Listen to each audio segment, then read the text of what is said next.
Hello,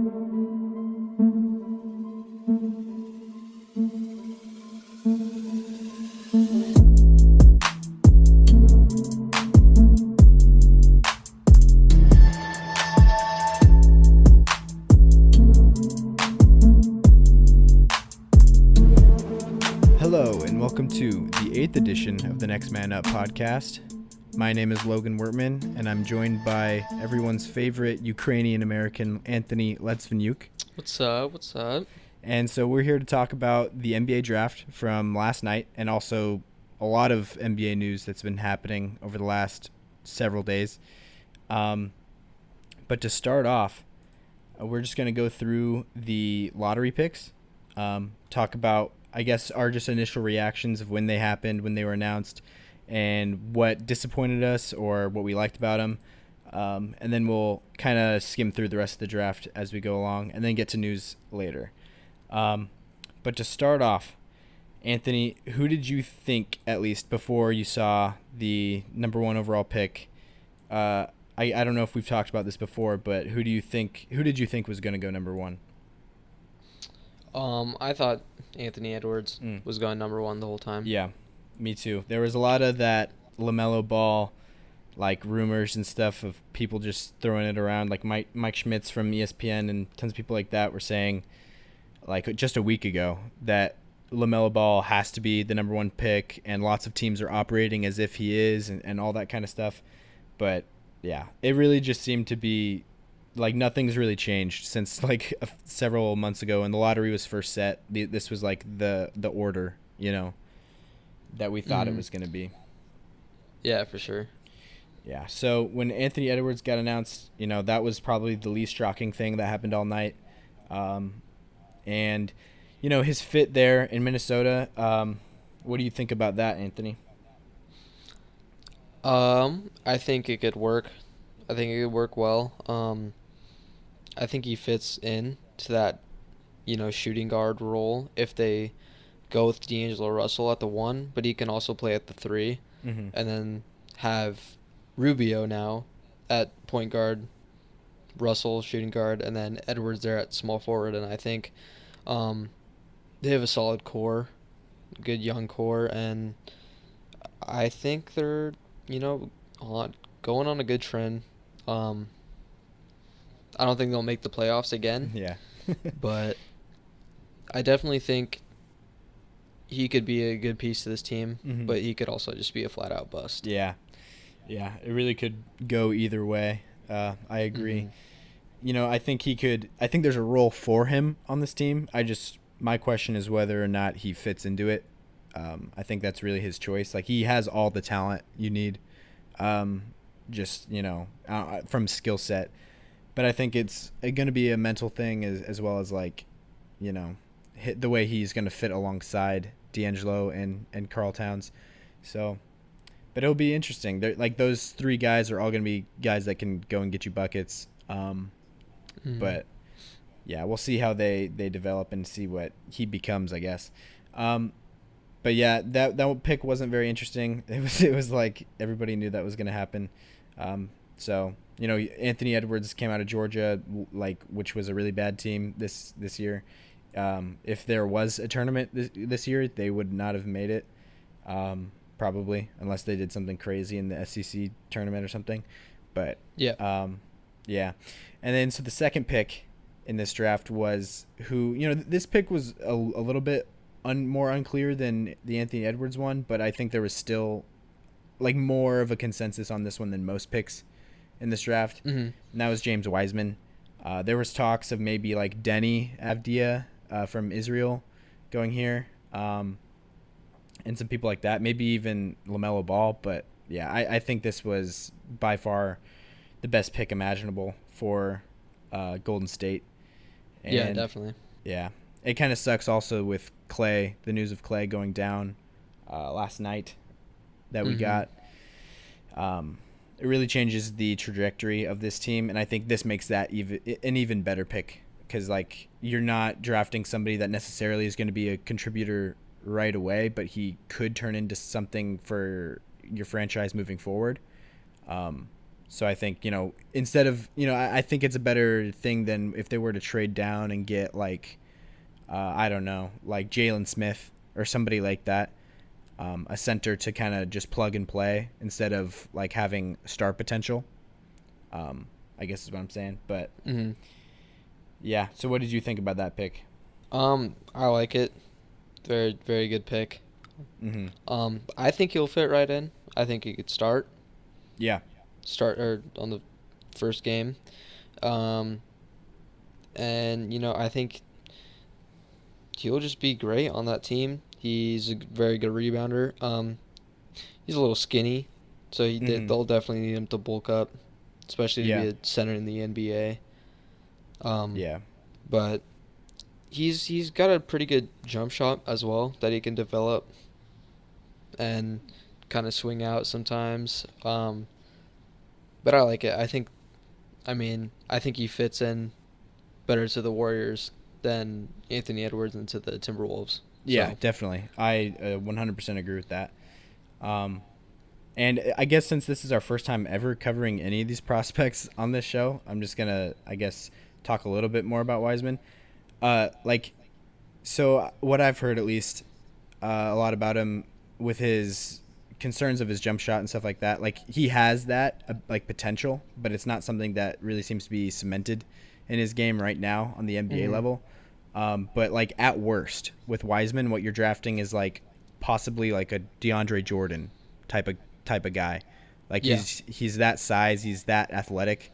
And so right away in his career, he's going to be a useful like pick and roll player, like just a roll man, throw lobs to from Steph Curry. That's just going to be his role right away, and I think that's going to be a really good area for him to grow.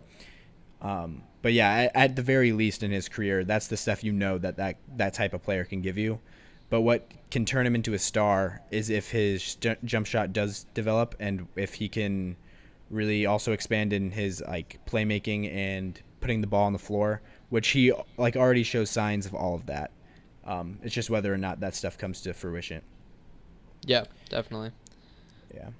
So this next pick was the one that out of the top three, this was the one I liked the least, just in terms of fit, really, I'd say.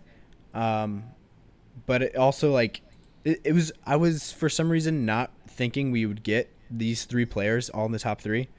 Um, like all the way Really. leading up to this draft. I knew that those are the main three that everybody's looking at, as the top three, but I just didn't think that it would happen because I just thought with this weird of a draft, something crazy would happen. Hmm. A lot of people were comparing it to the 2013 draft with Anthony Bennett. We did not have something that crazy happen in this draft. I think the what would have been the equivalent to Anthony Bennett would be if like Patrick Williams ended up going first. Yeah. Um, but he did not. We'll get to him next though. But with LaMelo Ball on the Hornets, I guess what are your initial thoughts, Anthony? I feel like it's a player they had to go with since he was still on the board. I felt like it was just one of those situations where it's like he has the talent and Mm-hmm. you can't really pass up on him. Yeah, best Um, available. Yeah. hmm And I could see them moving Rozier soon with that pick, and then keeping Graham, possibly moving him to the two, um, Yeah. with having Lamelo at one. So yeah, it was just a pick you couldn't really pass up on, for me, Yeah. and it is the worst pick out of the top three, like you said. Um, but I still think it's not a bad pick, Yeah. and I think he'll turn out good. I think he'll be better than Lonzo. Mm-hmm. Um, Mm. so yeah, I Yeah. mean we'll see. Yeah, for sure. Um, yeah, like I said, coming into the draft at this pick, assuming because I was pretty sure Anthony Edwards and James Wiseman were going to be the first two picks. That would have been Hmm. my guess. Yep. At three, though, before the news about Onyeka Okongwu, his foot, that came out the other day of him breaking his foot, I totally Oh thought, really? yeah, Oh, I that's didn't hear about that. yeah, I think that's the main reason Charlotte didn't take him at three, Hmm. because leading up to this draft, all we heard out of Charlotte was like they want either Wiseman or Okongwu because they wanted a big man. Yep. So I thought they would draft Okongwu here at 3 if Wiseman went 2, but they ended up passing on him because of the medical stuff. But Weird. yeah, also I think it's just a fun outcome with Ball going to Charlotte because if you remember, LeVar Ball has said in the past that he would beat MJ one-on-one in his prime, who's LaMelo Ball's father. So that's going to be an interesting dynamic. No, it's There in definitely gonna be Charlotte. exciting. So Yeah. it's gonna be fun. I hope. Yeah. I hope we get to see a 1v1 in the future between those two. Yeah, that'd be funny. But yeah, moving on to number 4, pick 4, this seems to be what made the internet the most surprised. Like lots of people were really shocked with this one. I think it definitely was one of the more shocking picks in the lottery, but I wasn't super surprised by it just because I had heard rumors of it leading up that this was one of the players that Chicago really liked. And that is Patrick Williams out of Florida State. And, with him, he's like got the perfect NBA body. He's 6'8" with a 7-foot wingspan. He's like also pretty good size at 230, 240, something like that. But he has massive 3-and-D potential. He came off the bench at Florida State, which was like a big thing everybody was talking about. Like, how can he be a bench player in college and then be a lottery pick in the NBA? I think it's really just, they're drafting based off of potential, as well as fit there in Chicago too, because I think that's a good spot to draft for there in Chicago. But yeah, what were your thoughts on it, Anthony?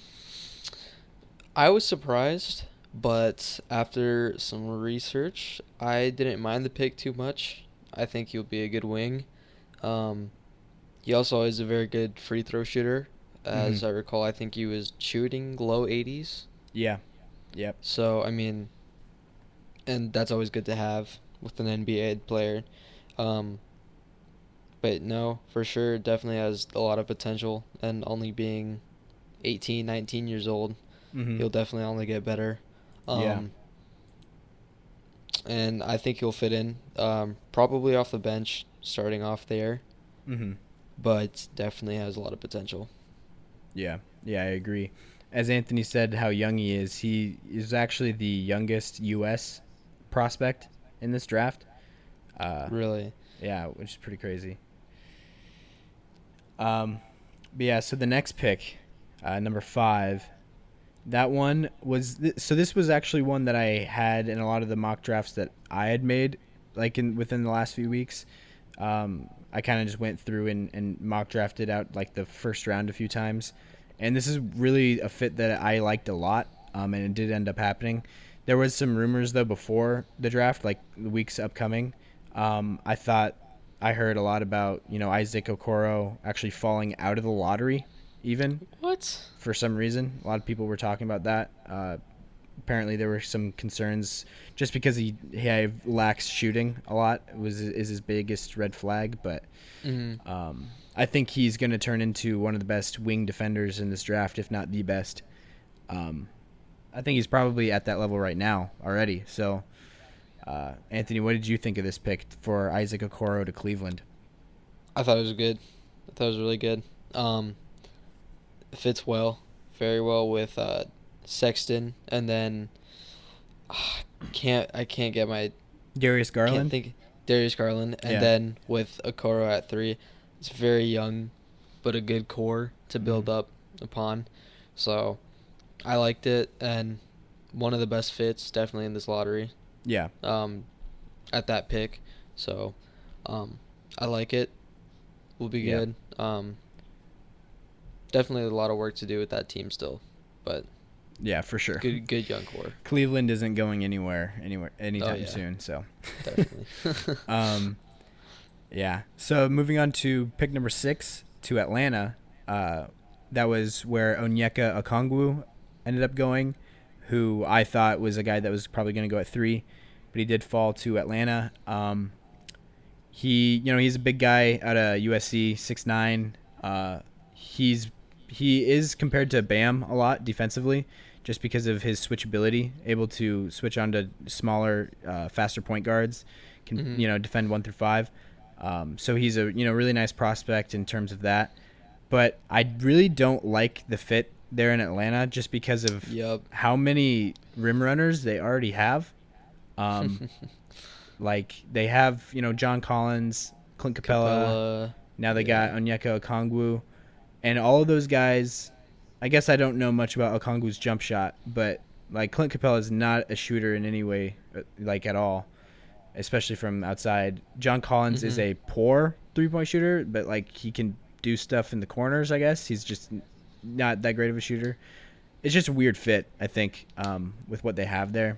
I would like to see more of like a 3-and-D wing type of guy, but I guess who knows? What did you think of that one?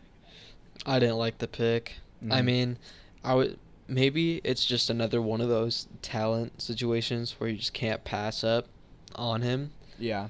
but I just feel like they could have gone with, someone like Devin Vassell, Mm-hmm. um, even Denny. So Yeah. Yeah. I mean, Denny I wouldn't have added defense, but still, that's a he's a guy that dropped a true. lot, and I think he's going to end Hmm. up being one of the better players in this draft. So. Definitely.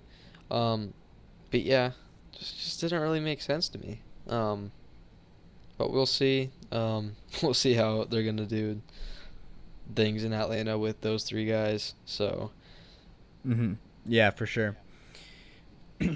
And so the next pick at number 7 was Killian Hayes to Detroit. Killian Hayes is a player out of France. He was actually born in Florida, but he played and grew up in France because his father was a professional basketball player out there. Um, but I guess, Anthony, what did you think of this pick? um, I thought it was solid. I like him there at Detroit, and I think he'll be one of those players to play early. Um, and will get a good amount of minutes. I mean, because the point guard situation there right now is what just Derrick Rose, um, Yeah. Hayes now, Mm-hmm. and Luke Kennard was there, but he just got traded. yeah, He's a backcourt player. Yeah, not a and whole lot going on yeah. in Detroit, but So I think he will be a solid pick for them, and he could learn a few things from Rose as well, although they're pretty different players, um, yeah. at the point guard position, but it's a place where he's gonna get playing time, Mm-hmm. that's for sure, and I think he could develop into a solid player there. Yeah, yeah, for sure. And I think Killian Hayes was actually the youngest player in this draft. He was like 18 and a half. Um, Oh wow. yeah, so that's going to be, he's has star potential. He's compared a lot to like D'Angelo Russell and even James Harden sometimes because of his moves. But he is projected to be a better defender than both of those guys. He plays really hard on the defensive end. So I actually really like this pick a lot. I think it probably was honestly my favorite pick of the top 14. Hmm. Just fit wise, Yeah. like doing mocks and stuff. This was definitely where I wanted Killian Hayes to go the most, just from a basketball standpoint, because Killian Hayes is a prospect that similar to LaMelo Ball in the way that if you want him coming into your franchise, you kind of want him to have the keys to the offense, to see what he can really do. And I think Detroit, especially now with them making that Luke Kennard trade, to add more picks this offseason, I think has really, done that for Detroit. They're kind of moving forward. It looks like building something new with Killian Hayes here. And that's something that I think is just really cool. I like that. And I think Killian Hayes might end up being one of the better players in this draft also. I think he has that potential at least. I think he might be the best scorer in this draft. A lot of people would probably say Anthony Edwards, but I think he is at the same level as Edwards at least, in my Mhm. opinion. So, yeah, I like this pick a lot. Yeah. So then moving on to pick 8, which I think this was the biggest shock to me or biggest surprise to me so far in the draft. And that was Obi Toppin to the New York Knicks. Obi Toppin, for those of you who don't know, is out of Dayton. he was the best player in college basketball this past season. He was like a power forward center combo. He was really used as a roller to the rim. Like, I think he had more dunks this NCAA season than anybody in like a long time or something like that. But yeah, he also had a 3-point shot this season in college. Shot 39% from three, so he was really like just a roll man and pick and pop type of guy, who projects to be pretty good in the NBA. But obviously, I think he had more success in college than he probably will in the NBA, just because of his lack of defensive mobility.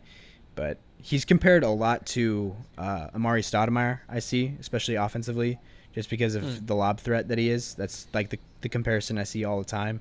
But I kind of think he's a little bit more of like a John Collins, just because I don't think he is quite as dominant as Amari Stoudemire in terms of a role threat. I think he's more on the John Collins level and also possesses a little bit of a jump shot like John Collins does. So, yeah. But I don't think it was a terrible pick. I just think in terms of fit, New York just has no idea what they're doing, and they still don't have any idea what they're doing. I would have liked a guard being picked here much more. I think Tyrese Halliburton would have been my pick here. Definitely. Yeah. But what about you, Anthony? It was dumb. It's a stupid pick. Yeah. It really is. I like Obi Toppin. He's a good player. It just doesn't make sense to draft him at 8 to the Knicks. It just doesn't make sense at all. And, I mean, you still have Halliburton on the board, who people thought was going to go, top 6. Mm-hmm. It could have been a perfect pick, perfect fit, everything. And then I just don't understand that pick because they also waived Elfrid Payton today. So oh, really? They could have really, yep. Yeah. They could have really added Halliburton. Yeah, I mean, they still got right Julius Randle there. They got Taj Gibson. Who else? They've got big guys there, power forwards. They had Marcus Morris, but they traded him. I think they waived Gibson as well. Oh, they waived Gibson? Mm-hmm. Oh, they definitely still do have Bobby Portis, though. It might have been. I think Portis opted out. He did. Where are you getting all this Knicks news? I haven't seen any Knicks news. Twitter today. Oh, okay. Yeah. Look, the Knicks declined team option on Bobby Portis, waived Taj Gibson and Elfrid Payton. Okay. According to Shams. So I guess that's a better fit. Are they just gonna run Randall and Toppin as their? Well, no, because then they still have Mitchell Robinson. Yeah. So it's a weird fit, but it's weird to build up talent down there when you have a team that's kind of garbage right now and who is in need of more ball handling. Like R.J. Barrett is your primary ball handler, which I don't think that should be where he's used necessarily. I think he's more of a secondary ball handler. I would have liked to see getting another guy that can handle some of that load, and Halliburton would have been a great pick. I think even Kira Lewis would have been a better pick here than Obi Toppin. So, yeah. Anyways, and another guy that I think would have been a better pick there is the guy that went next at 9, which is Deni Avdija out of Israel. So, he's like a 6'10", I think, 6'9", 6'10", guard forward hybrid. He's a really good playmaker, one of the best playmakers in this draft. But yeah, he got picked to Washington. And Anthony, what did you think of that one? Great pick. Really good pick. He fits right in as well with Wall and Beal, and slot him right in at that 3 position. Yeah. And now you got more shooting. So, I mean, we've heard Wall has gotten a good jump shot. Beal, has a great jump shot. Mm-hmm. And then, how you have another scoring threat with Avdija. I like it. I like what they're setting up there. So, I thought it was a perfect fit. And it also just a steal because I didn't see him going that late. Yeah, for sure. as well. So Hmm. Yeah, I think this was a case of drafting best available as well as good fit. mhm. So yeah, I think this is a great pick.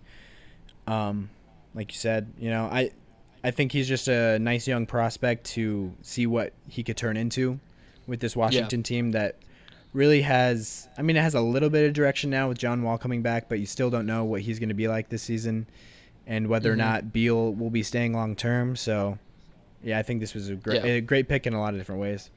Mhm. Yeah. Definitely. So and then pick 10 to Phoenix was Jalen Smith out of Maryland, who is like a forward center. He shot tons of threes at Maryland. One of the best. I think he was the best shooting big man in this draft. Um, other than maybe Killian Tilly, but he didn't Mhm. even get drafted. Yeah. We'll get to him later though. I do want to talk about Killian Tilly. Um, but I think he had a really good season at Maryland, and I think he's definitely one of the top 3 centers in this draft, and that is where he went third in terms of centers. And I think he's gonna be a nice backup guy to DeAndre Ayton Mhm. there in Phoenix. And yeah, I just like this pick, and I like what Phoenix has brewing there. So I thought they were gonna go, with the backup guard, yeah, honestly, me too. to develop on. I mean, like you still had Halliburton on the board there, Yeah, I think that would have been the of better pick. course, Hmm. but it's not a bad pick, and so I think he'll be a perfect backup center. With Baines most likely gone, so Yeah.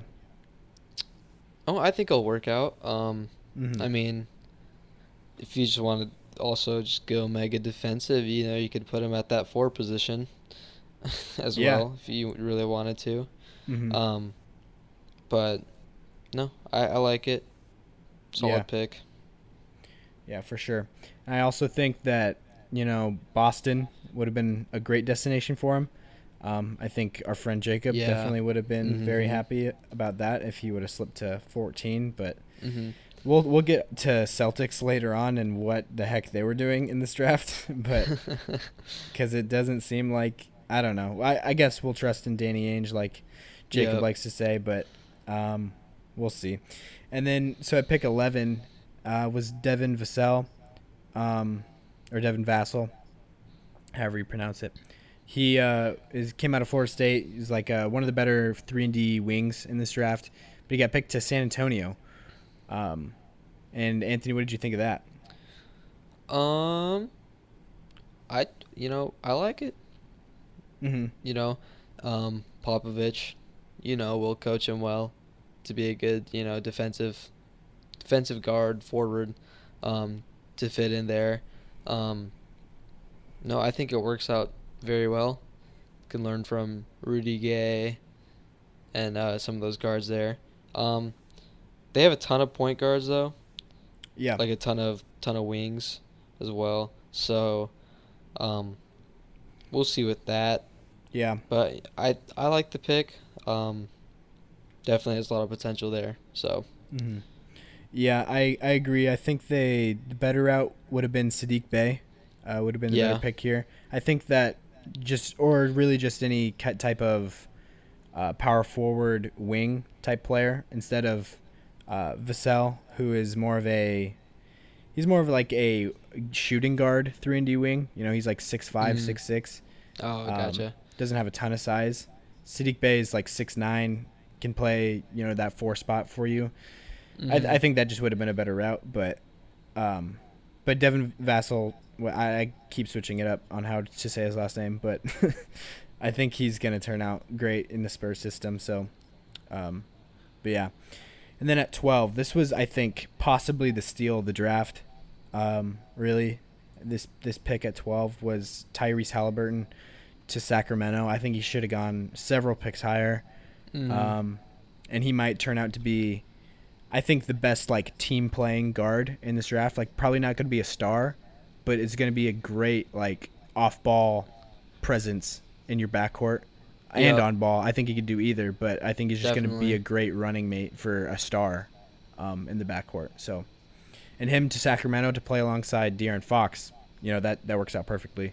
Mm-hmm. Um, but yeah, what did you think of Tyrese Halliburton going there? Steal, Mm-hmm. straight up steal. Yeah. Um, him with Fox, it's gonna be great. Um, just rolling there, cause taking De'Aaron Fox off the floor to give him a break. You have Halliburton to Mm-hmm. just fill in at that one and just go right in with the offense. Yeah. So I like it. I like what they're doing. We'll see how um, Luke, Luke, his last name I can't remember, but Who on what team? On Sacramento? Walton, Luke Walton. Oh, the I head like the coach. coach. Yeah, yeah, Yeah, yeah. yeah, Luke Walton. Okay. We'll see what he's gonna do with that, because he's an interesting coach. Yeah, So, yeah. but definitely a steal, and you could not go wrong with that pick at 12. So. Yeah, for sure. Yeah, Tyrese Halliburton out of Iowa State. He's a really good combo guard. One of the better shooters in the draft. Has a really weird form, but still one of the better Mhm. shooters. Yeah, there's really nothing I like more than combo guards that can play on the ball or off the ball. Yep. He's just a really nice player. So yeah, at pick 13 though, we had Kira Lewis out of Alabama. He went to New Orleans to add to their backcourt depth, especially now with Drew Holiday gone. But what did you think about this pick, Anthony? Solid. I mean, I think they could have gone with someone better, with someone like, um, even Naismith, I think could have been a good fit as well. Just another shooting presence besides JJ Redick. Mm-hmm. Um, Yeah. but I think, he's a good combo guard and will fit in well, I think. I think he'll be one of the better guards on the team. Mm-hmm. Probably better than Lonzo as Oh, well. really? Really? I just don't like Lonzo. Yeah. Okay. All right. Yeah, we'll see about that. But yeah, I agree with your assessment. Solid. Mhm. I think it's just a solid pick. He's a good scorer, Yeah. so can definitely put up a lot of points. Yeah.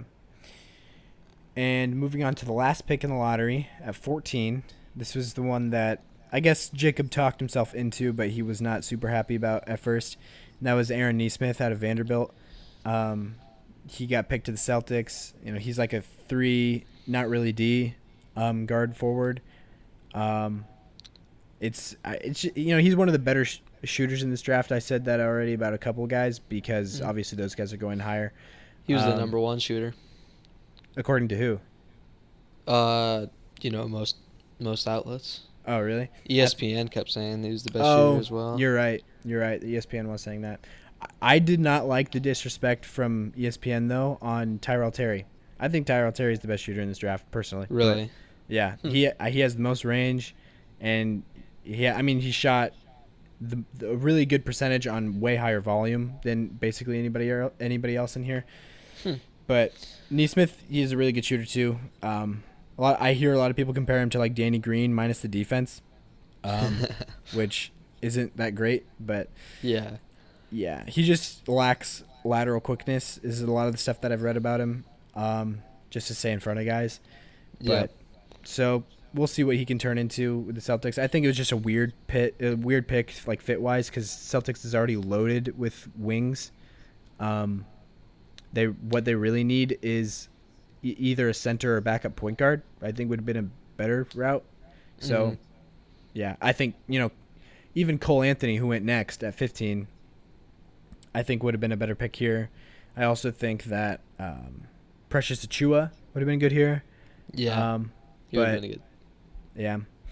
I guess we'll see what Danny Ainge plans on doing this offseason. I'm sure there's going to be some moves getting somebody to play a center position there on that roster instead of Daniel Tice, but because I think that is obviously the clear place where they can improve.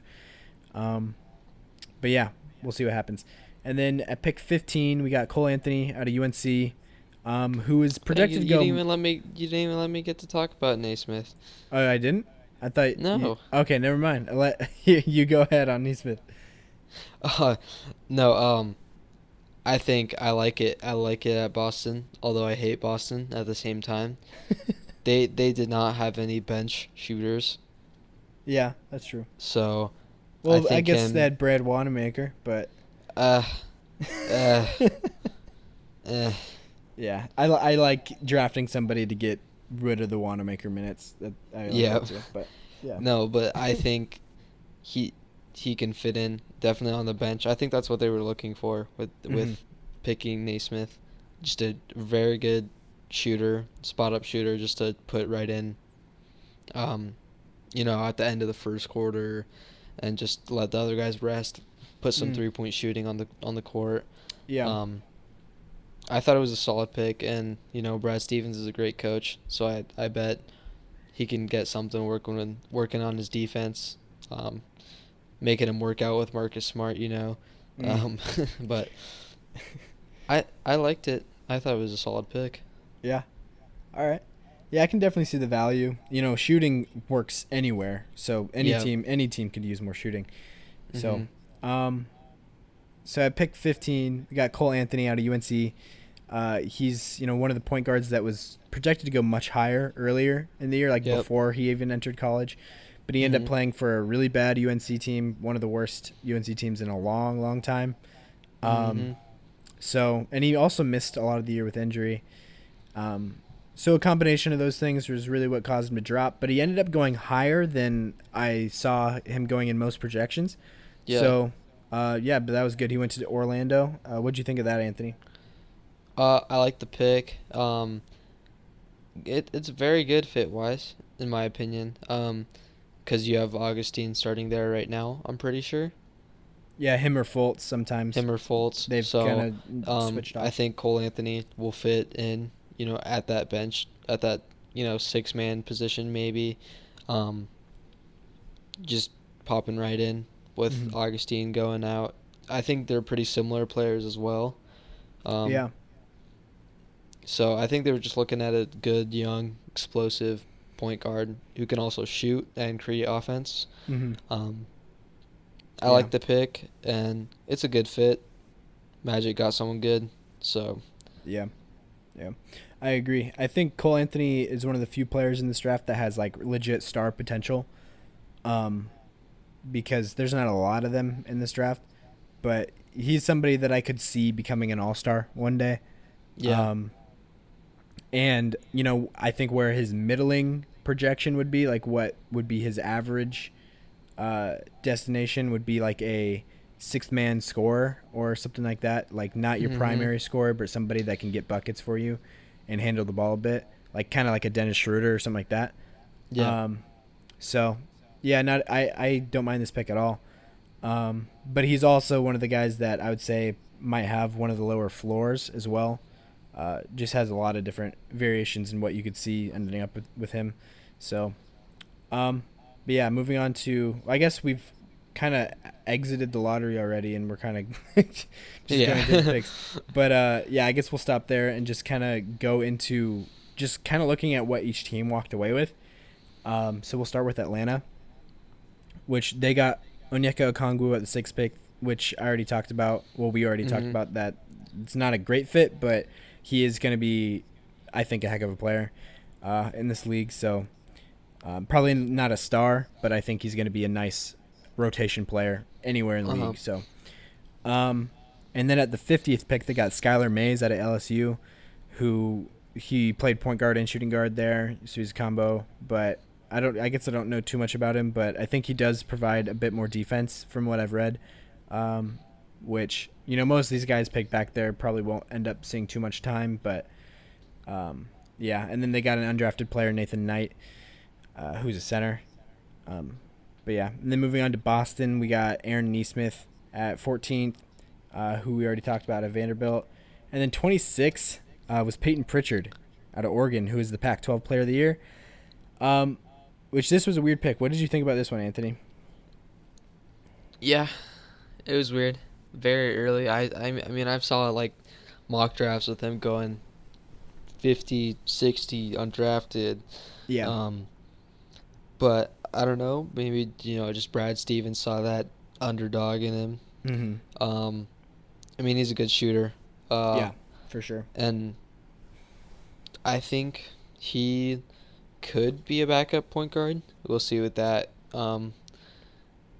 But I think it's a solid pick. Good with the ball, good passer, good shooter. Um, so we'll see with that. Yeah, But for sure. Yeah, like right away, it was a shocking pick. Just like when I saw the name or when I heard the name come up.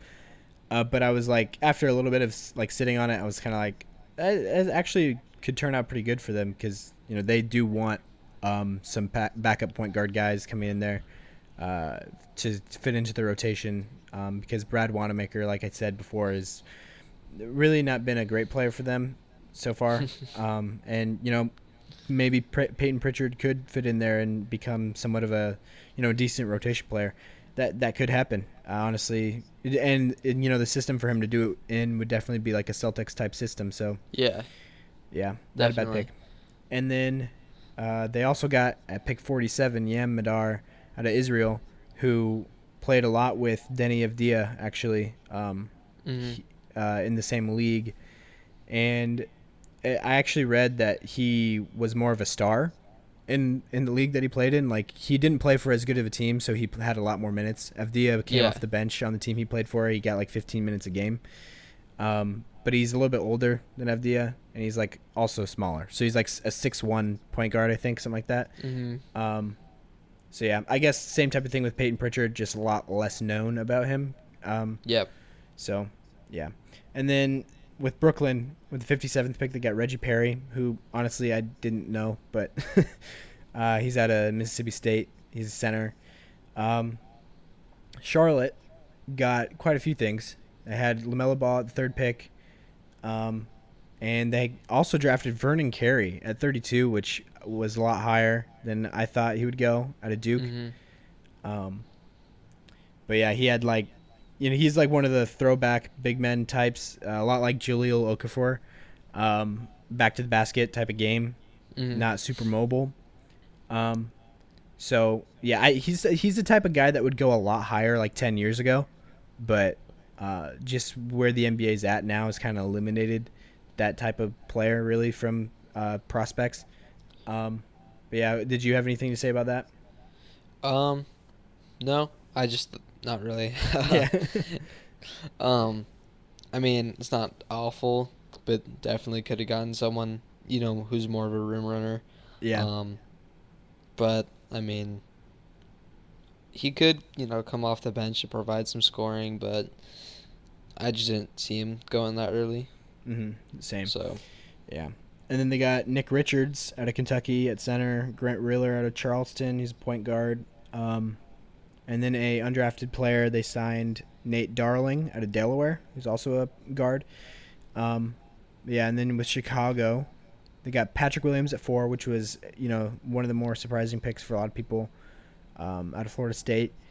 And then at pick 44, they got Marco Simonovic. Simonovic. Out of Serbia. He's Um, 34 years old. is he really? Yep. And he got drafted. Yeah. That's interesting. That's So that's very I interesting. don't understand. And then they got Devon Dotson also out of Kansas. They signed him undrafted, which I think he should have been drafted. Nice like spark plug scorer. I think he Yeah. could turn into in the NBA. Reminds me a lot of like Carson Edwards, Mhm. but who I think also could have like iron out a role in this league someday too. But yeah, because I watched him score like 46 points in person in PBA against Nebraska, and I'm sure that he has a role somewhere to play in this league. um, yeah, and then with Cleveland, they got Isaac Okoro out of Auburn with the 5th pick, and then they signed undrafted Lamar Stevens out of Penn Ooh, State. watch out for him. You I like think he Lamar could. Stevens? I think he could definitely find a role on that team, Mm. especially on a team like Cleveland. Yeah. Yeah. Um, I think he's a good defender, and he's just a very good forward. He was a solid shooter, very good mid-range shooter. And I watched him destroy Nebraska many times and really liked his game. So, Yeah, um, definitely think he could turn out to be a good player for them. yeah, yeah, for sure. And I'm glad to see the front office in Cleveland recognizing that they have a hole to fill at the forward position, Hmm. um, with drafting those guys or with getting those guys. So Yeah. yeah, it's good to see some competent front office decisions from some of these bottom feeder teams, unlike the Knicks. So, um, then with Dallas at 18, honestly, Dallas might have had one of the better drafts out of all these teams. I think Dallas had a really good draft. They just took a lot of guys that I really liked.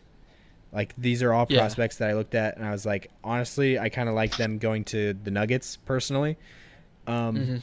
so yeah, at 18, Josh Green, out of Arizona, 3-and-D guard forward hybrid. Yeah. That was one of my top guys coming into this draft that I thought was like realistically gonna be a pick for Denver. My number one guy was definitely Sadiq Bey, but he I thought was gonna go off the board like between 8 and 16. He ended up dropping to 19. So Um, close. yeah, so yeah, almost made it to Denver at 22. But yeah, with Dallas though, they got Josh Green at 18. At 31, they got Tyrell Terry, who slipped. Steal. Yeah, that I know we said earlier with what's his face, Tyrese Halliburton at Hmm. 12 was the biggest steal. This might be an even bigger steal for me, um, at least at the same level. Yeah. At 31, I think he could have gone. He could have gone 15 through 25. I think Definitely. like yeah, I think he Very could good definitely could have gone prospect. high as 15. So,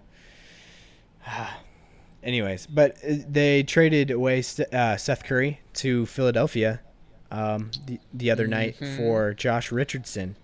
So Tyrell Terry steps in right into that Seth Curry role, who is a player that he's been compared to a lot. Um, I think that's great. Also, I like Josh Richardson with Dallas, and I know you love Seth Curry Yep. going to Philadelphia. Um, Win-win trade for yeah, both teams. yeah, for sure. Um, and then they also got with the 36th pick, they got Tyler Bay out of Colorado, who, he's like a small ball five type of guy. That I think that's where he'll end up in the NBA, being either small ball five or fitting in there at the forward position. He has Hmm. a projectable jump shot, but not really one that's kind of there right now. Um, but that is something that he could add to his game. And he is just a great defender. He's like a nice inside defender and has some lob threat potential as well. Hmm. Um, so yeah, I like that pick. And then Detroit, they walked away with Killian Hayes. They were one of the more active teams in this draft. Also, they had Killian Hayes at the 7th pick, and then that 16th pick they got Isaiah Stewart out of Washington, which I think was a bit of a surprise. He went a little bit higher than I thought he would, um, but not a bad pick. He's going to be a nice like defensive center in the NBA. Hmm. Hmm. And then they got Sadiq Bey at 19, which I think was definitely their biggest steal, um, Yeah. out of Villanova. Good. Great pick. Yeah, I was saying to Anthony the other day, I like when was the last time a player came out of Villanova and got drafted and ended up like not good? Like all of them are just they end up being nice Yep. rotation players. So I think Definitely. I think if a Villanova player is on the board when you're drafting and he's projected to go somewhere in your range, I think you should take him. Yeah. No, for sure. And um, yeah, you keep yeah. going. Oh no, I was done. Okay. Yeah. Um, and then at pick 38, they got Saban Lee out of Vanderbilt, who's a guard. Don't know too much about him, but could end up doing something for them. And then Golden State, they got James Wiseman at number 2, which we both said we like that pick. 48, they got Nico Mannion, which I think is going to be a fun guy to Yeah. add for them. I Um, like him. I like yeah, him with that pick. me too. Me too. I thought he was a guy that the Lakers could have drafted at like 28 or so, wherever they were drafting. I think they Really. ended up moving that pick. Hmm. They didn't even keep it, but I think he would have been a good pick for them. Yeah, I thought it was going early second round for sure. Like in that where Tyrell Terry was drafted. So, Yeah, um, yeah, so I think that's a very good pick in the second round right there. mm-hmm, for sure. And then Justinian Jessup with the 51st pick, um, out of Boise State. And then Houston got Kenyon Martin Jr., which is fun, Yeah. out of IMG Academy. Um, I don't know too much about him.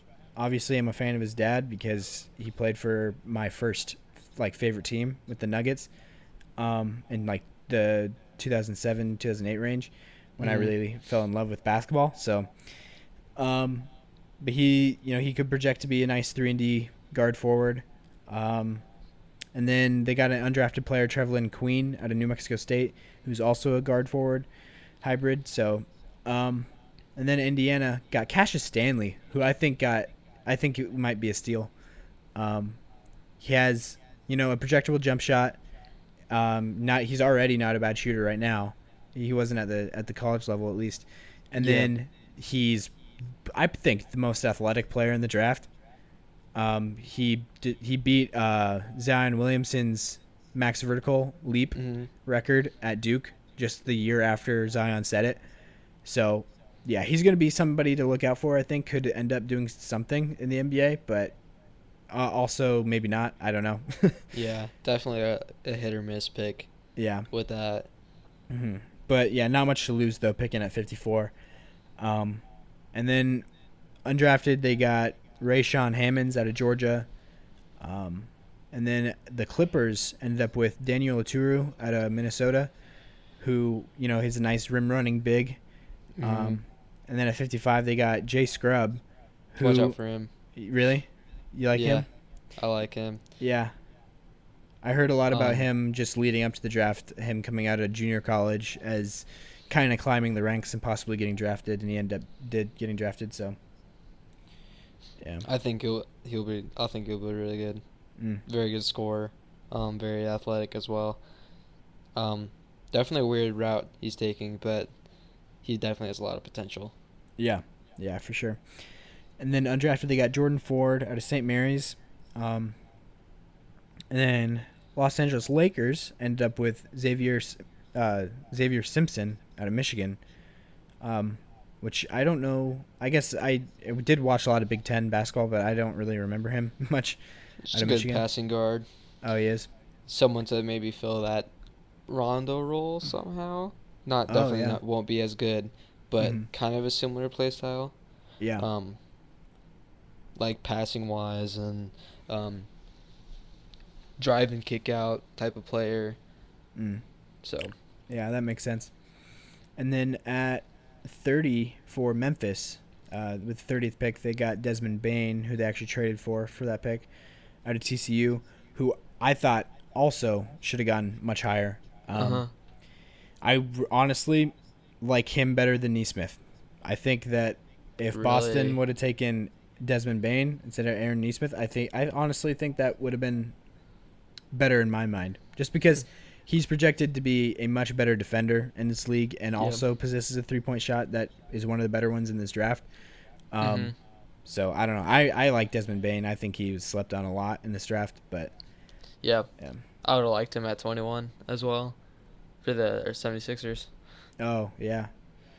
Yeah. Which who did you guys got Tyrese Maxey there? Yeah. Tyrese Maxey, yep. Yeah, which we'll get to in a second. And then Memphis got a lot though. They added a lot of undrafted players. But with pick 35, they got Xavier Tillman out of Michigan State, who I think he went higher than most people had him going, but I Uh-huh. think he's a nice could turn into something like I don't know, like an Al Horford type of player. Mhm. I like that pick there. And then Killian Tilly, they got undrafted, which I think is crazy. I would have loved to see the Bucks take him at pick 24. Honestly, was where I was liking Really? Killian Tilly.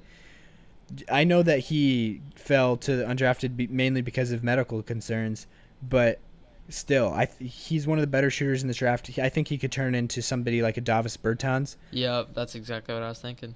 And I think for the Bucks, that's somebody that you need like somebody to pair with Giannis. Like, because Mhm. the Bucks, what they're trying to do around Giannis is just add a bunch of shooting. They do have guys that can shoot, but they don't have any like laser 3-point shooters. And I think if you have a chance to get a laser 3-point shooter, I think if you're a team like the Bucks, you need to take that. So I would have liked them getting Killian Tilly, but I think regardless, if he stays healthy, he's going to have a spot in this league just because of his shooting. So, Mhm. yeah. And then they also got Sean McDermott out of Butler, who I remember seeing play Nebraska in PBA, who I think has some Yeah. potential. And then Jaleel Tripp out of Pacific, who I'm not very familiar with, but yeah. And then with Miami, 20th pick, they got Precious Achua, which was like a very Miami pick, I think. Right away, it kind of shocked me. Like, I wasn't expecting that. I was kind of thinking RJ Hampton or somebody like that for them at 20. But yeah, I think Precious Achua and Bam Adebayo as your front court is going to be very interesting. Very, very switchable. Both have a bit of rim protection as well. But neither of them are shooters, so we'll see what happens with that. I think Bam Adebayo could project to be a shooter later in his career, and maybe this upcoming season could start taking more threes because he's a very good free throw shooter. But Precious Achua is not. So, but in terms of his projections defensively, though, I think he's going to end up being a really good player in this league. And then Milwaukee, they ended up taking Jordan Nwora out of Louisville with the 45th pick. And then they got Sam Merrill out of Utah State at 60. Minnesota obviously got Anthony Edwards with the first pick. Leandro Balmaro with the 23rd pick, who is a guy that I think could make a splash. I think he's one of those high ceiling, low floor type of guys. And then Jaden McDaniels at 28, who's a guy I would love to have with the Nuggets at 22. That was really who I just really wanted at 22. Yeah. I also liked Jaden McDaniels going to the Heat at 20 was another place I was looking for him at. But he ended up going to Minnesota at 28, which I don't like the fit as much there, but I think he's going to end up being a pretty solid player anywhere. I just really like his 3-and-D potential with such a long frame. But yeah. And then they got Ashton Hagans out of Kentucky, undrafted, which is a pretty good pickup also. Yep. And then New Orleans ended up getting Kira Lewis out of Alabama at 13, and Najee Marshall out of Xavier. They got him undrafted. New York Knicks ended up with Obi Toppin at 8, and got an undrafted player, Miles Powell out of Seton Hall. Good player. Yeah, I agree. And then OKC, they were pretty active, which I was expecting. And they did get the guy that I was really wanting OKC to get, which was Alexei Pokusevsky, who's another guy that has, I think, high ceiling, low floor, kind of like Leandro Balmaro. He's going to be a really good shooter. He just needs to fill out his frame a little bit, but I really like him ending up with OKC, who is obviously a rebuilding team right now. Yeah, so I like that. I just noticed that they got all European players. Oh, yeah, you're right. That's really funny. Yeah, I never even saw that. That's crazy. Yeah, and that's perfect too for OKC. Yeah. And then at 34, they got Theo Maledon from France, who could turn out to be a pretty nice point guard. So I like his chances. And then you got to help me out with this one. Do you know how to pronounce the Czech guy? His last name?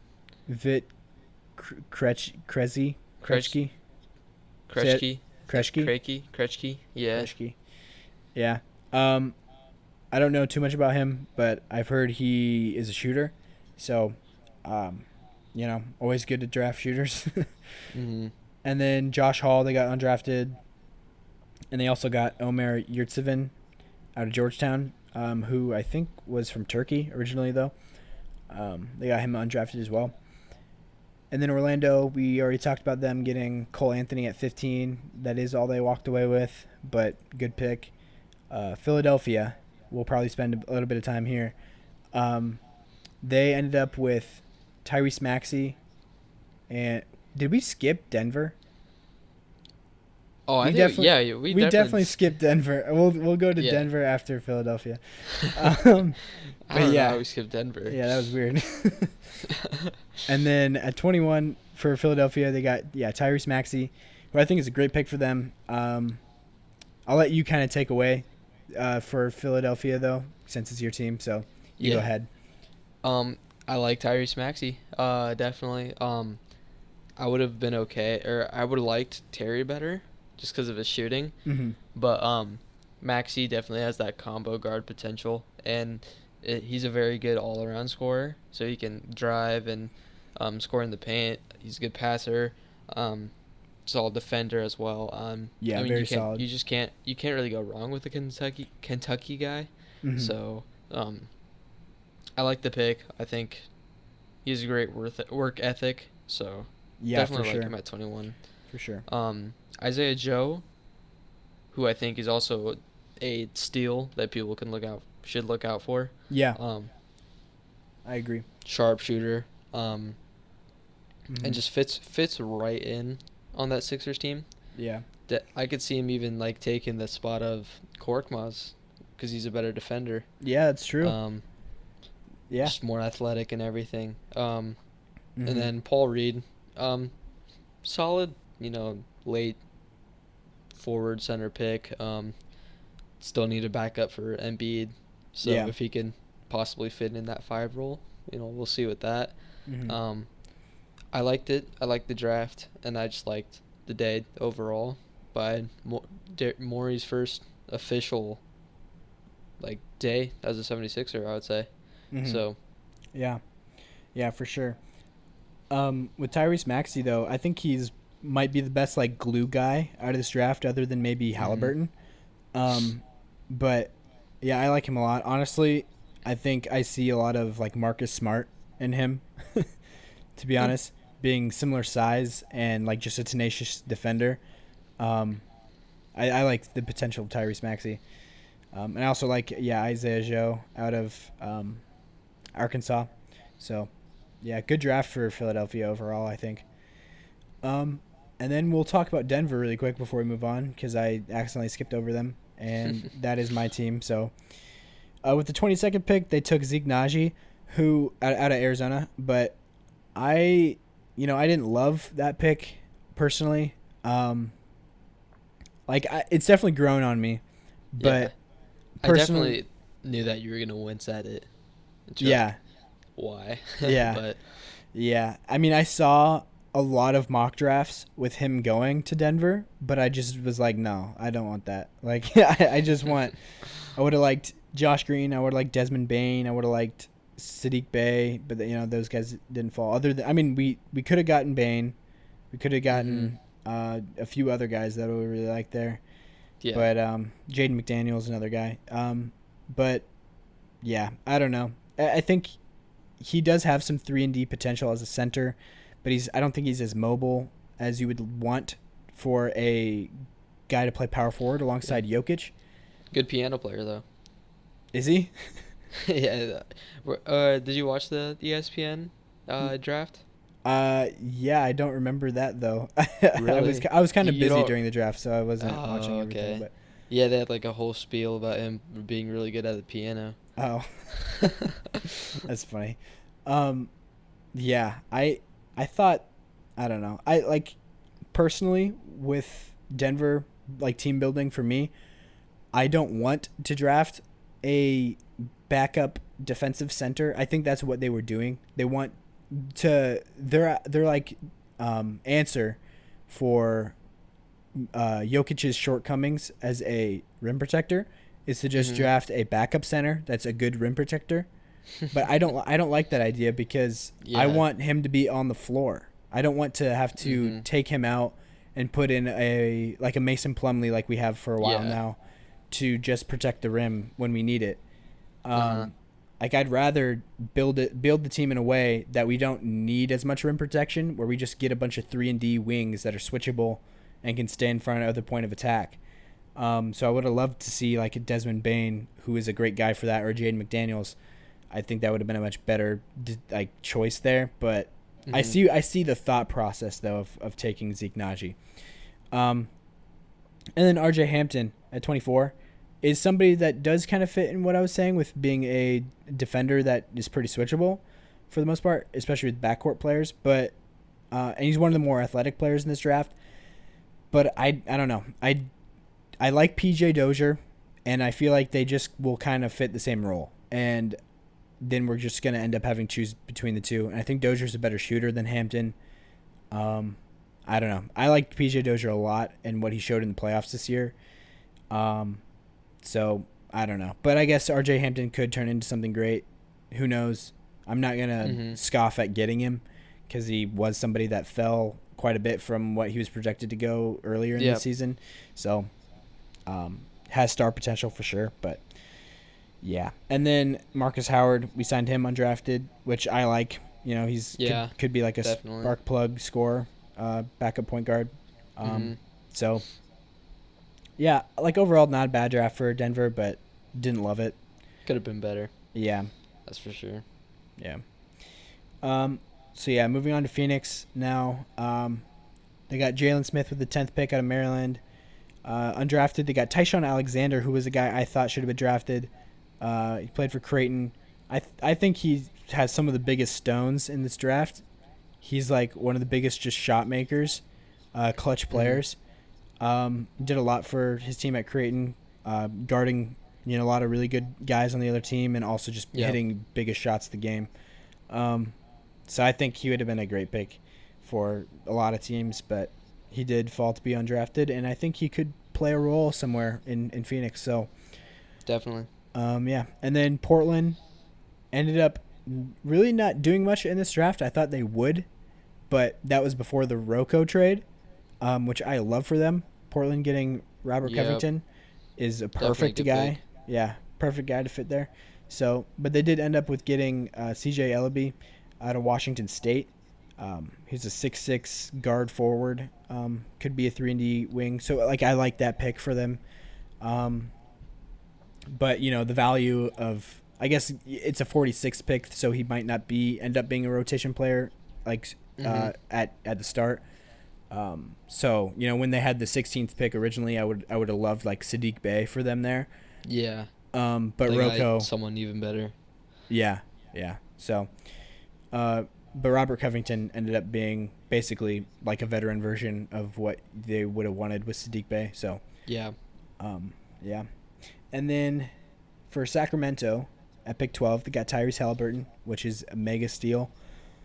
Pick 40, they got Robert Woodard the second, which is also a steal. Honestly, he went a lot lower than I thought he would out of Mississippi State. Man, they had a really good draft because I think they got another steal at 43 with Jamias Ramsey out of Texas Tech. All of those are really good picks. Sacramento, hopefully in this super competitive Western Conference, could end up doing something.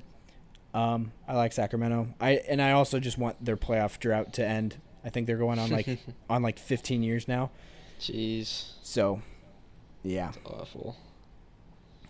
Yeah. And then San Antonio ended up with Devin Vassell at pick 11 out of Florida State, and Trey Jones at 41, which I think was a pretty good pick, good defensive guard, but fit-wise with them is kind of weird because they do have a lot of guards. But so many guards. Yeah, I would have liked a bigger wing type of guy, like I said before, but yeah.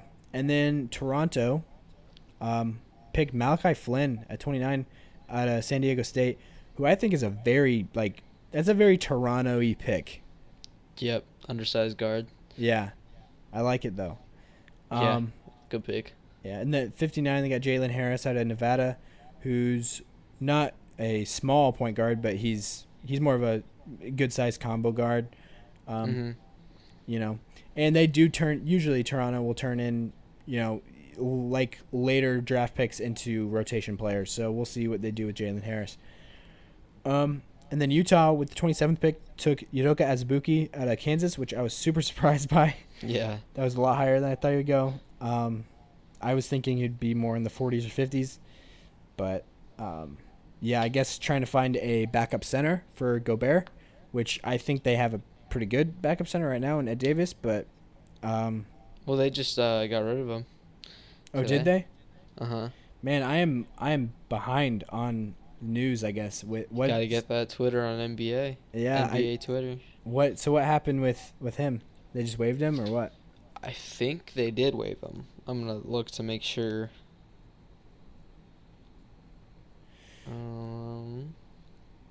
Yeah, but while you're or have you found it? Traded to the Knicks. Oh, they traded him to the Knicks for cash or what? 2023 second round picks. Wait, no. Huh. No, they traded Ed Davis into 2023 second round picks, but I don't know what they got from it. Oh. Very interesting. Yeah, weird trade. Yeah, I guess then that makes sense. Then Udoka Azubuike as a backup center there could be something. I don't know. He's going to be a nice like rim protector, rebounder, but that's really where it stops for him. I think as far as his NBA skill set would go. Mm-hmm. At 39 though, they got a steal. I don't know if I should say steal, but I think they got a really really good value for their pick. At Elijah Hughes out of Syracuse, who I really like. I've been watching him for a few years now, ever since he transferred from East Carolina. He won some awards in the ACC this year, I think. He definitely led the ACC in scoring, and minutes, I think too. He was really like the sole isolation scorer on Syracuse this past season. Mm-hmm. And had tons of defensive attention, but still was he led the ACC in scoring. So I think he could turn out to be, at the very least, a good shooter in this league. And he's a very like microwave type scorer. Like he can get very hot and just be nailing threes from outside. I think he's going to be a nice microwave scorer off the bench. I think is a role that he'll fit into in this NBA. So, yeah, which I think would be good in Utah too. So yeah, undrafted they got Trent Forrest out of Florida State and Romero Gill out of Seton Hall, and then Washington last team alphabetically. They ended up with Deni Avdija out of Israel, from Maccabi Tel Aviv at pick 9. Which we both really liked that pick a lot. And then another pick I like a lot was 53 with Cassius Winston out of Michigan State. One of the best point guards in NCAA. And I think they got a really nice pick there. So, yeah. Good draft. I think it will end up being a pretty good draft. Not very top heavy, but I think it's going to end up making a lot of rotational players. So, yep. Yeah. The one thing, me and Anthony were actually talking about it right before we started this episode, but one thing we really didn't like about this draft and what we don't like about the NBA draft in general is them not getting to wear the hat of the team that like they're going to go to, like because they don't really handle the trade stuff very well in this draft, in the NBA draft. But yeah, Anthony, what do you have to say about that? I just don't like how they handle trades during draft day. Just the whole, this pick is proposed to, Denver or proposed to just another team. It's just give them the pick. Like, don't mess with all that, Yeah. Mm-hmm. It's so annoying. It just doesn't make sense. NFL does it perfectly. They just say, this pick was traded. It's their pick now. But, I mean, I feel like it's something they could easily change. Yeah. I just don't understand it. It doesn't make sense to me. But, Adam Silver's a weird guy, so. Yeah.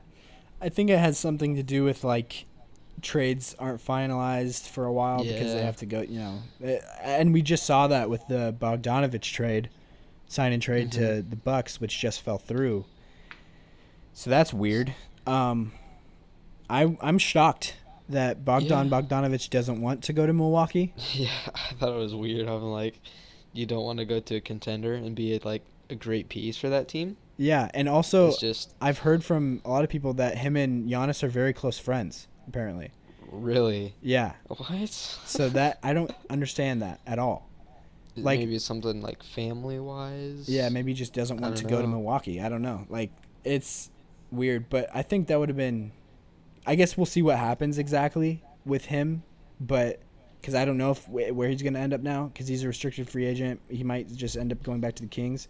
But if that trade would have gone through, that the Bucks would have been, going all in this season, and I honestly think that is something that would have made Giannis stay. Definitely. Getting a lineup of Drew Holiday, Bogdan Bogdanovic, Chris Middleton, Giannis, and then Brook Lopez, It's just a perfect lineup. it's so good. That's just so good. Like they just I'm actually upgraded. just glad. I'm so glad they didn't get Bogdanovich because For Philly's chances. Yep. Yeah. I think they would have been clear favorites if Milwaukee got him. Yeah. So I agree. That would have added so much. Like that lineup without Bogdanovich is still solid, but yeah, like he would have added so much. In terms of like, oh man, they just have what they were lacking was, some shooting, which Bogdanovich provides, and then also more ball handling, which they definitely got with Drew Holiday and Bogdanovich and Chris Middleton taking more steps forward. Like, oh man, and Giannis, honestly, he's getting better every year. That just would have been great. it would have been a crazy lineup. Yeah. From a basketball standpoint, I'm very sad about it. Yeah. But I understand being a fan of another Eastern Conference team, being happy that it didn't happen. So Yeah. but yeah, and then I guess what else do we have in NBA news? Well, the Drew Holiday trade, we did talk about that a little bit. Yeah. But I think they sent Milwaukee sent Eric Bledsoe and George Hill and some picks over to New Orleans, which I think New Orleans. I forgot about how many guards New Orleans has. Yeah. Their whole team is just guards. Which I don't think they're gonna keep. I think they're trading him. Yeah. Definitely Bledsoe. Yeah, me too. Especially since they just drafted Kira Lewis even after that trade was a thing. So yeah, I think they're definitely not going to keep all the guards they have right now. I think they mainly did that trade for the picks they got, and just moving off of Drew Holiday and cashing in. So, oh man, the Oubre trade got finalized. Did it just now? To the Warriors. Wow, that's a good trade. Yeah. I like it for sure. Yeah, I do too, especially with Clay going down. That adds, at least a guy that can fill that role defensively. So yeah, I mean Warriors I don't think are necessarily like a favorite this year, especially with Clay going to be out the whole year. But I think they're going to be a solid Western Conference team. Yeah, I hate that. I hate Clay being out. Yeah, it's sad for sure. Because, Splash Brothers don't have many years left. They're getting older. And then, an Achilles injury right after an ACL tear. Mm-hmm. That's just tough. And it is tough. I think, if I was in the situation, I would be leaning towards retirement with just two of the worst injuries you could probably get in basketball. Yeah.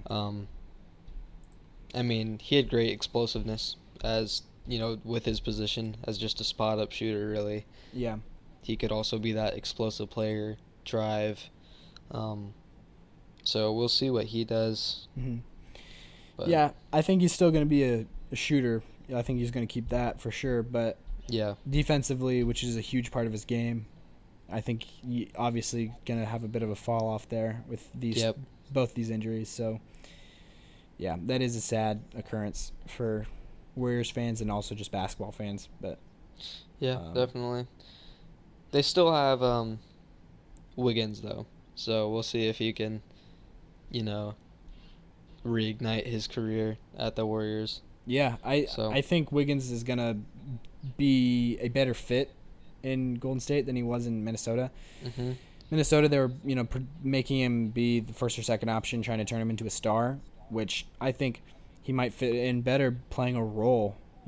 In Golden State, being more of a defender and corner 3-point shooter, like, and who can attack closeouts, because he's a very explosive athlete attacking the rim. Um, so I think Andrew Wiggins would definitely have a role there, and Kelly Oubre is a very similar player. Um, so that's going to be interesting. But I think they'll both fit well together, um, being guys that can defend and handle also. So yeah. yeah. Um, and then obviously the Chris Paul trade to Phoenix makes Phoenix very interesting. I think they're definitely a playoff contender. That's for sure. Possibly even, I think they could end up in that 5 to 6 seed range now, with this Mhm. talent that they have.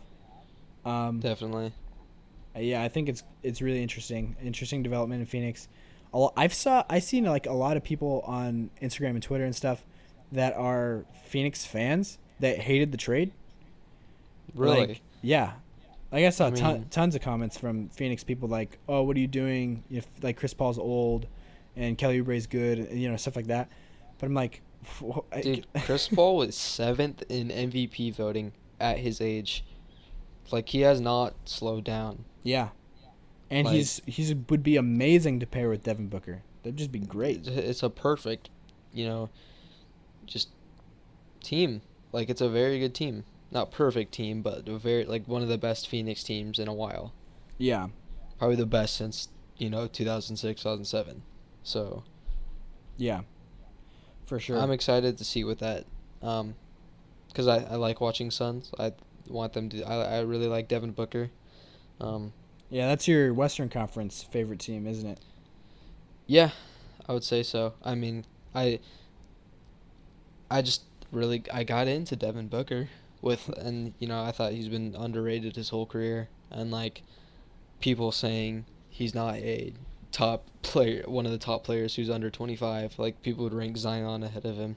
And Wow. I'm just like, dude, Devin Booker is an all-star shooting guard and Yeah. could definitely be the best shooting guard in the league soon, Hmm. which is he's very close to. Yeah, So, I think he definitely is in the Bradley Beal. I think I might right now put Bradley Beal mhm. a little bit higher, but Yeah. Devin Booker I think is definitely at worst the 20th best player in the league. Like, he's at least top 20. You know, Yeah. I think Yeah, definitely. he's probably in the 15 to 20 range, maybe even as high as like 13, 14. Mhm. But yeah, very, very great player who's stepped up on the defensive end last season as well. Yeah. Um, And I see him being a top 5 MVP candidate this season. this season. I think he will be one of those players in that Mm, category mm. I with Chris yeah, Paul stepping up his game. yeah. I think him fitting alongside Chris Paul just makes his game better. Yeah, I agree. Yeah. I don't know about top 5, but that's a good bet though. That's a good thing to look forward to. It's a good Um, take, I think. yeah, it is. And then, what else has happened? Gordon Hayward has opted out with the Celtics of his $34 million, whatever it was, player option, Mhm. which is interesting. He'll probably re-sign with the Celtics for less, or maybe even move elsewhere. But it does Mhm. give the Celtics a lot of cap room, um, Yep. and we'll see what happens there. I think Danny Ainge I is I've going to make been some moves. I've been thinking that, Christian Wood might even go over there, Hmm. and he could definitely get paid more somewhere else, but I think he wants to be on a contender. Yeah. Well, So, now he'd definitely be able to get paid as much as he wants oh yeah, with the that's Celtics. true. So, and I think the max of what Christian Wood would be getting this offseason is like 18 mil a season.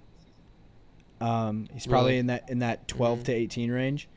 And I think I could see him getting signed for that much with Boston just because of team need. Like that Mhm. he'd be a great player for them. So yeah, that'd be cool. I like that idea. And then Schroeder got moved to the Lakers. That was like the first trade that happened this offseason. Um, but for basically nothing.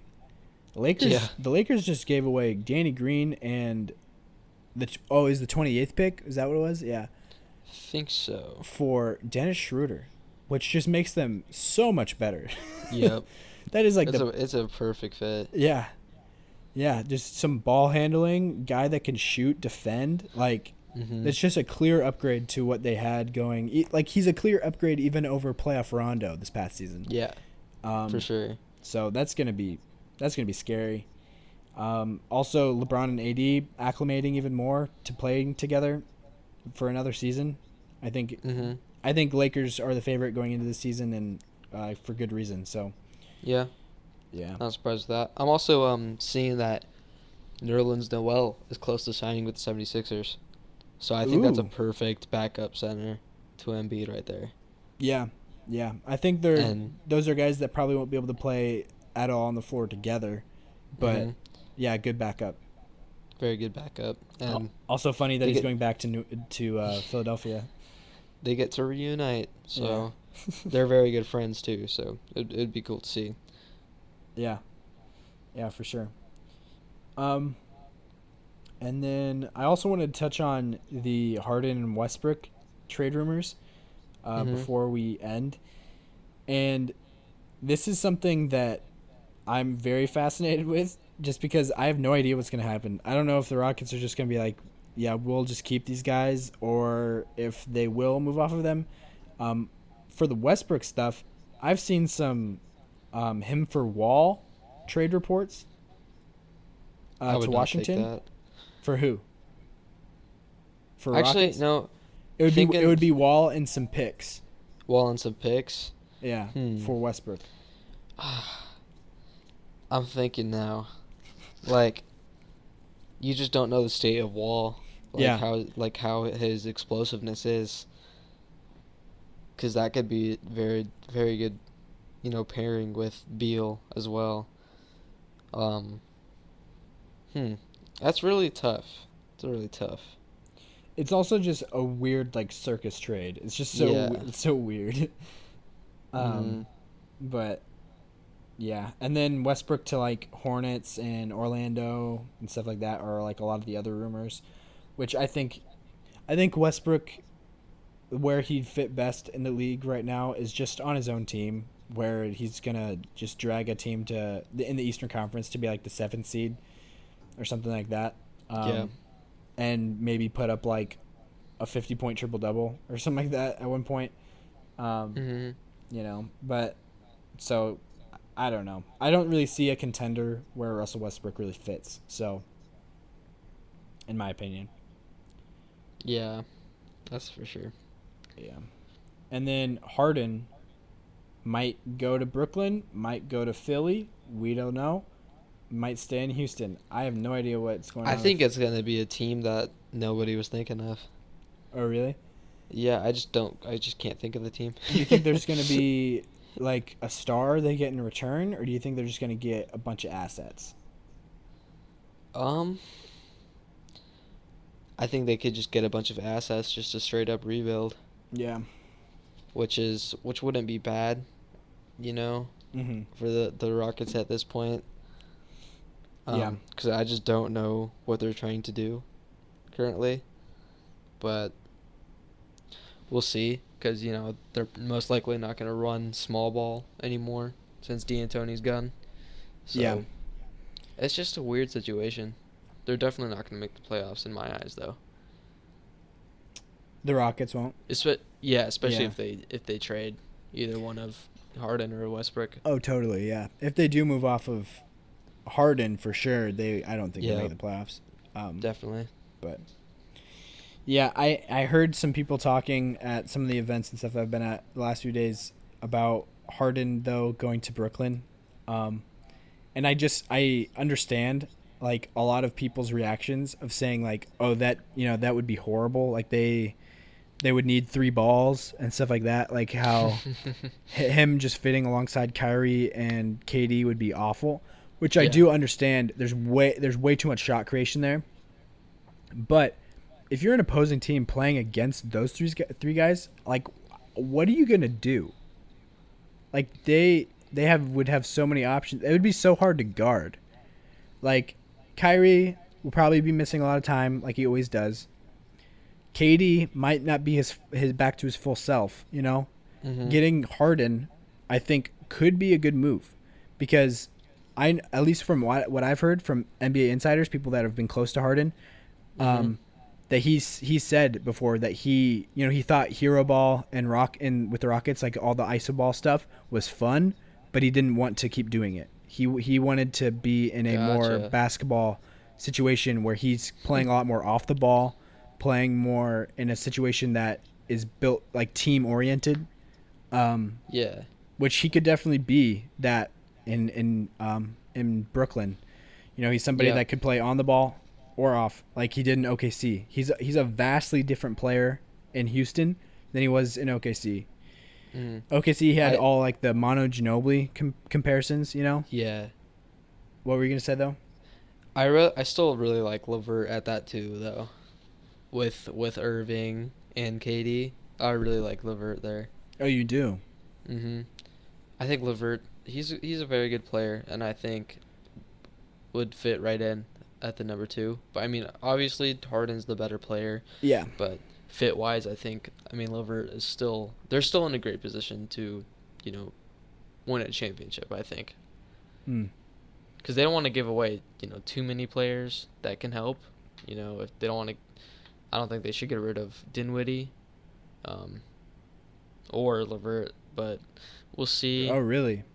I don't see the trade happening, But you but don't think they should move off of either of those guys, Levert or Dinwiddie? I Because think they would have to get rid of both of them for this trade to happen. yeah, but I guess in any trade in this offseason, Yeah. you don't think Um, they should?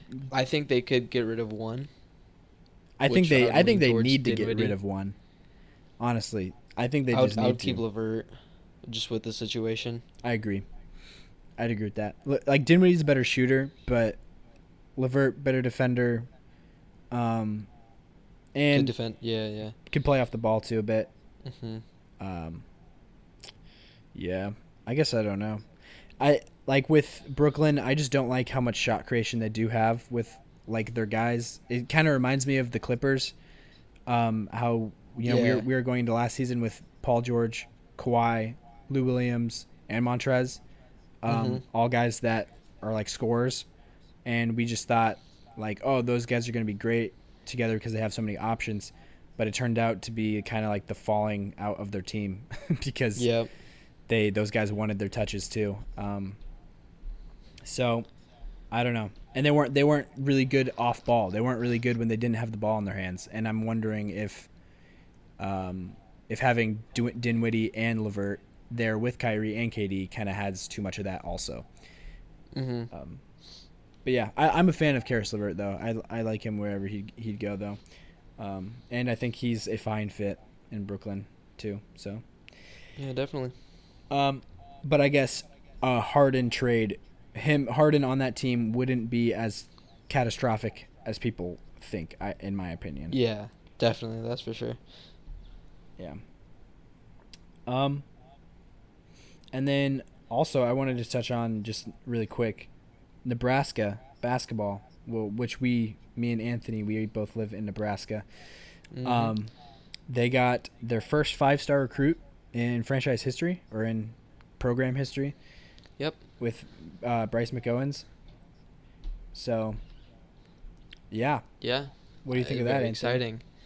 Um, Next year, I can see us making a good tournament run with Bryce McGowan's.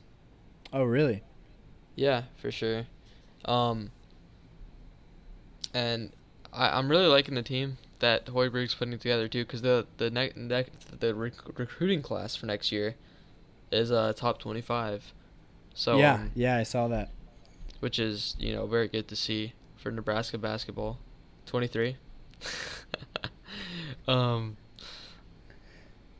Yeah, you guys aren't gonna hear that, but unless Jacob is recording right now, but he just jumped in our call in our Discord call, and he interjected and corrected Anthony, saying that we're the 23rd recruiting class this upcoming season. Yeah. It's all good. All right, see you, dude. See you, Jacob. Okay. So back to our podcast after Jacob chimed in there for a while. He had a lot of very intense takes on the draft that I wish you guys could have heard, but I don't know. We might talk about it again sometime. um, but yeah, what were we talking about? Nebraska? Nebraska. Oh, yeah, getting Bryce McGowens. Yeah, so I think Nebraska does have some nice upside going forward here. I agree. I think that we could make a push for a tournament spot, possibly. I think within the next couple of years for sure. I think Fred Hoiberg is turning stuff around and building the team that he envisioned. So, yeah. Yeah, I'm thinking maybe this year, but I think we'll definitely make the tournament next year. I think there's a slight chance we could this year, but next year, if we don't make the tournament, I'll just be very disappointed because that team is going to be very good. So, yeah, I'm excited. Kind of like I think we all were really disappointed with the season Nebraska ended up having after the Isaac Copeland injury. Yeah, a couple of years ago, but we do have the better coach now. Yeah. In my eyes. So. Yeah. Yeah, true. Yeah, and then I don't think there was much else with any basketball stuff, but really quick, I guess this could be our last thing. I was sitting in the living room with a bunch of like family when the Arizona and who are they playing again? Cardinals. Oh no. Yeah. Bills. Bills, yeah. Yeah, so during the Arizona and Buffalo game, I was like sitting on the couch. A lot of stuff was happening in the room that I was in, so I wasn't really paying attention to the screen. But then I ended up looking up and seeing the replay after it happened. But it was like, that was ridiculous. Kyler Murray, and that was huge for my fantasy team because I have both Kyler Murray and DeAndre Hopkins. Oh man! So that was great. I had a great week this week that I was pretty bummed about for a little while because I was like projected to win by like 10 points or so before the week even started, but then after the Thursday games, it reversed and I was like projected to lose by 10. Really? Yeah, and then it got even worse at the beginning of Sunday when the first games were starting. And the first stuff started happening. But then by the end of the night, I was up like 100-60. So, oh man, I did really well. But jeez, yeah. So now I'm 5-5. I'm still literally second in my league in scoring, like total points, and second in my league in points scored against me. Jeez. Still there. So, yeah, I'm sitting at 8-2. Oh, nice. Best record in the league. So yeah. And I'm missing, McCaffrey,